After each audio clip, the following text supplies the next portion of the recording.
তাৰটো অকল ষ্টেকহে কৰিব লাগিব, তাৰ পৰা একো কৰিব নালাগে। কিন্তু ষ্টেকিঙে কৰিব লাগিব, ষ্টেকিং কৰি আৰু অলপমান জালি দিব লাগিব, জালি লগাই দিব লাগিব। চ' ইয়াতে ইজিয়ে হৈ যাব। কিন্তু বল্ডাৰটো নিকিনো, এজ চিম্পুল এজ ডেট। বল্ডাৰটো আমি হেৰি কৰাম লোকেল পইচা দিয়ক ৰাইজৰ কাৰণে ৰাইজে ৰাস্তাটো নেৰিলে ক'ৰ পৰা বিক্ৰী কৰিব সেইটোতো সেইটো নাই, এইটো নাই হয়, সেইটোতো টেণ্ডাৰত নাই, টেণ্ডাৰতে নাই, সেইটো টেণ্ডাৰত নাই। হ'ব অকণমান ওখ জেগা এটা আৰু মাথাউৰি আছে নেকি শুনিছে নাই তোমালোকে? কৈ দিওঁ মানে অকল ষ্টেকিঙে কাম আছে আমাৰ। এইটো কৰিব এতিয়া ক'ব গ'লে আমাৰ প্ৰটেকশ্যনৰ কাম আছে উইথ বল্ডাৰ ষ্টেকিং, ৰাইট? হয় নহয়? বল্ডাৰটো ফ্ৰীকে ল'ম, বল্ডাৰটো ফ্ৰীকে ল'ম, জালিটো নেটিংটো ল'ব আৰু পালিকে ধেমালি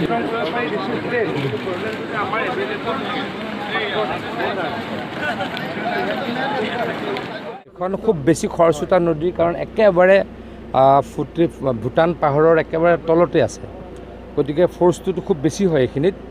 কিন্তু ইয়াতে কাম কৰিবলৈ বহুত কষ্টৰ নাই, বল্ডাৰ যিহেতু ইয়াত এভেইলেবল।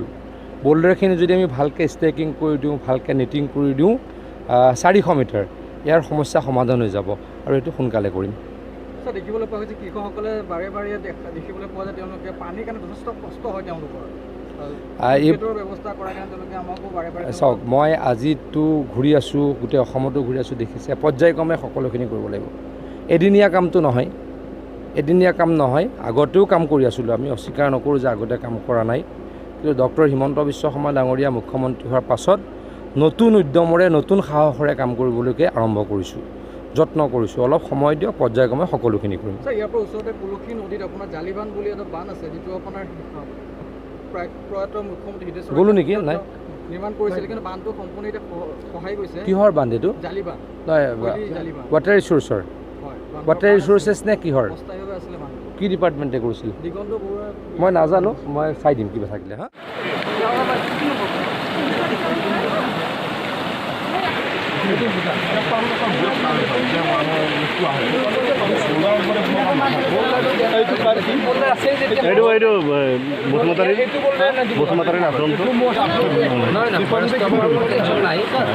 কাৰোবাৰ মহলদাৰ নেকি?